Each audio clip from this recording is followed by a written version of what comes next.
The फाच्छिम irregular भर्बहरू सबै the फाच्छिम भएको भर्बहरू the इरेगुलरमा पर्दैनन्।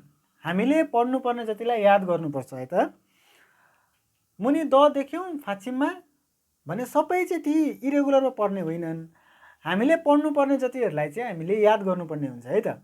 तिनीहरू के हुन् त भन्दाखेरि खत्ता, मुत्ता, थुत्ता, सित्ता, केदात्ता र फुत्ता। अझ विशेष हामीले यो 5वटालाई खत्ता, मुत्ता, थुत्ता, सित्ता र केदात्तालाई याद गर्नै पर्ने हुन्छ। यो फुत्ता भनेको चाहिँ त्यति हाम्रो युजमा छैन र पनि याद गरिराख्दा केही फरक भने पर्दैन हैन त। यति 6वटालाई चाहिँ हामीले इरेगुलरमा याद गर्नै पर्यो दको है त। अब त्यसको रुल्स छ। यो इरेगुलरको रुल्स कस्तो छ त भन्दा द अघिको फाच्छिमको दलाई लमा परिवर्तन गरिन्छ। द अघिको फाच्छिमको यो दलाई चाहिँ लमा चेन्ज गर्ने यसको आफ्नो नियम हो। यो नियम लगाइसकेपछि मात्रै तपाईँले अयो आयो ग्रामर अथवा अबाट सुरु हुने ग्रामरहरू लगाउन सक्नुहुन्छ।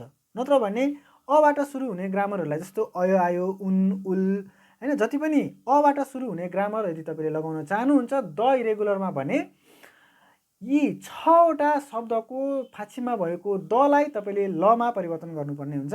यो नियमलाई एकचोटि तपाईँहरूले मजाले बुझ्नुभयो भने हुन्छ। अब मैले इक्जाम्पल भनेर यतापट्टि दिएको छु। खत्ता मैले यहाँ लेखेँ। खत्तालाई हामीले अयो आयो लाउने हो भने दलाई यसरी यहाँ लमा चेन्ज गर्ने अरे। लमा चेन्ज गरिसके पछाडि अयो लगायौँ किनकि हाम्रो नियम भनेको अयो आयोको त्यही हो। त्यस पछाडि भेएसटीमा अथवा त्यो हटाइसकिसकेको दा हटाइसकिसकेपछिको भागमा अयो ओ अथवा आ भवेल छ कि छैन हेर्ने। छैन भने हामी अयो लाउन सक्छौँ। खत्ताबाट हामीले दलाई हटाएर रमा चेन्ज गऱ्यौँ अनि यो अयो हामीले लाउँदाखेरि फाइनल हाम्रो ख रह्यो भयो। अरू ग्रामर जस्तो खरुन उन लाउने हो भने खरुन भयो। तर गो ग्रामर अबाट सुरु नभएको ग्रामरहरू लाउने हो भने फेरि खतको नै लेख्न सकिन्छ र लेख्नुपर्छ। त्यसरी नै लेख्नुपर्छ है त। मुत्ता भन्ने हामीले अर्को लियौँ। मुत्तालाई हामीले दलाई हटाएर र फाच्छिम हामीले तल थप्यौँ नियम अनुसार। त्यस पछाडि अयो लगायौँ के भयो मुरयो। खत्ता भनेको हिँड्नु, मुत्ता भनेको सोध्नु हैन। सोध्नुबाट सोध्छ भयो, हिँड्नुबाट हिँड्छु हिँड्छ अब के अनुसार भयो हैन। अब उल्सु इत्ता लसु इत्ता हैन। यहाँ अलिकति सरी सुइत्ता छुटेछ ल। मुरुल्सु इत्ता सोध्न सक्नु। अब मुरुल्सु इस्सयो सोध्न सकिन्छ भनेर हामीले अबाट सुरु हुने ग्रामरमा पनि हामीले द इरेगुलरको दलाई अनिवार्य चेन्ज गर्नुपर्ने हुन्छ। तर जा माजा भन्ने ग्रामरलाई हामीले मुच्चा माजा हामीले हटाइनौँ किनभने अबाट सुरु हुने ग्रामर त्यहाँ छैन। थुत्ताको त्यस्तै थुरयो बनायौँ। थुत्ताको थुरयो, थुरु रेम्यन र थुत गी बनायौँ हैन। गी लाउँदाखेरि हटाउनु परेन। तर उबाट उरियम्यन भन्ने ग्रामर लायौँ भने थुरु रियम्यन भन्ने कुरा लगायौँ हामीले। सित्ताको सिरयो बनायौँ। सिरयो सिरुसेयो लोड गर्नुहोस् हैन।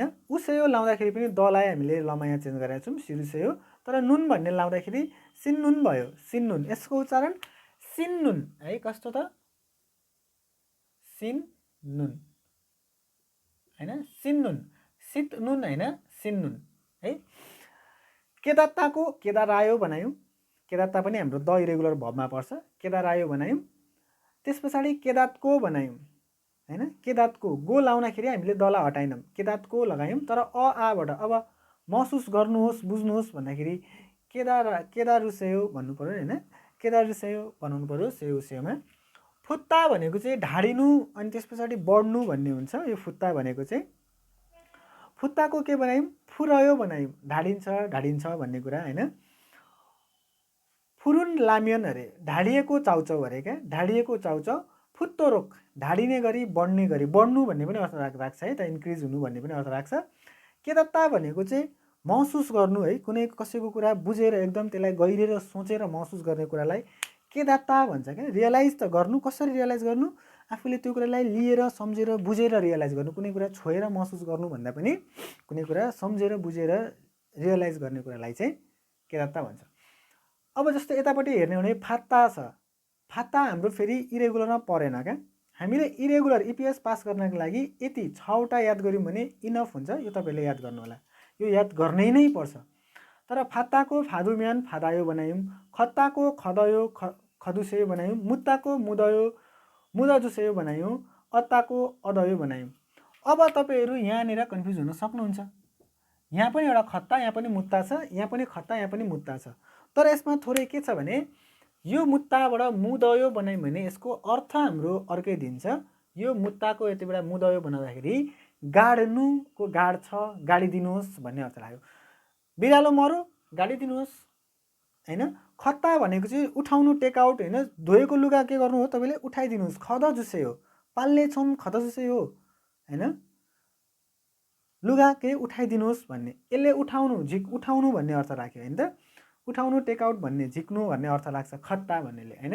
मुत्ताले गाड्नु, यो चाहिँ फेरि रेगुलरमै पर्यो क्या। यसको दुईवटा अलिकति फेरि यो छ होइन। खत्ता एउटा खरयो, एउटा खदयो। अत्ता भनेको पाउनु, हासिल गर्नु, हासिल गर्छु भन्ने छ। अब यहाँ फुत्ताको मैले अलिकति मिनिङ पनि लेखिदिएको छु। फुत्ता भनेको ढाडिनु, बढ्नु, इन्क्रिज हुनु भन्ने हुन्छ। मोमुगेगा फुरत्ता होइन, शरीरमा वजन बढ्नु क्या। मोमुगे भनेको शरीरको वेट वजन बढ्नु भन्दैछ। फुत्ता भनेको यहाँ मैले माथि एउटा लामेनुल फुरायो भनेको लामेन ढाडिन्छ, पाली पाली मग होइन। लामेनुल फुरायो भन्यो भने अन्त छिटो छिटो खा, चाउचाउ त ढाडिन्छ नि भनेको होइन। त्यस्तै मैले एउटा तपाईँहरूलाई च्याप्टर 46बाट एउटा च्याप्टर 46बाट मैले एउटा मिनिङ पनि ल्याइदिएको छु। फुल्लुक हादा भन्ने छ क्या। फुल्लुक हादा, यसको उच्चारण फुल्लुक हादा गर्नुहोस्। फुल्लुक हादा भनेको फुलिनु, फुलाउनु होइन। एउटा मैले यहाँ इक्जामको लागि मुख फुलाउनु, कस्तो मुख फुलाएर बस्छ भन्छौँ नि, यस्तो कुरामा पनि हामीले इबी फुल्लुकै हो होइन। इबी फुल्लुकै हो, मुख फुलाउँछ। आफ्नो सर्फेसभन्दा धेरै फैलिनु क्या। आफ्नो सर्फेसभन्दा कुनै पनि धेरै फैलिन्छ भने फुल्लुक हादा। टुटुल्का उठ्नु, टुटुल्का पनि आफ्नो हाम्रो तालुको सर्फेसभन्दा फुल्लियो नि, टुटुल्का उठ्नु भन्छौँ नि हामी, त्यसलाई पनि हामी फुल्लुक हादा भनेर भन्न सक्छौँ होइन। हाम्रो त्यो च्याप्टरमा छ। तपाईँहरूले कस्तो लाग्यो त यो भिडियो है त? राम्रो लाग्यो भने पेजलाई फलो गर्न नबिर्सिनु होला, लाइक गर्न नबिर्सिनु होला र जतिसक्दो सेयर गर्न भने चाहिँ बिर्सिँदै नबिर्सिनु होला है त। हस्त खामसाम्यदा।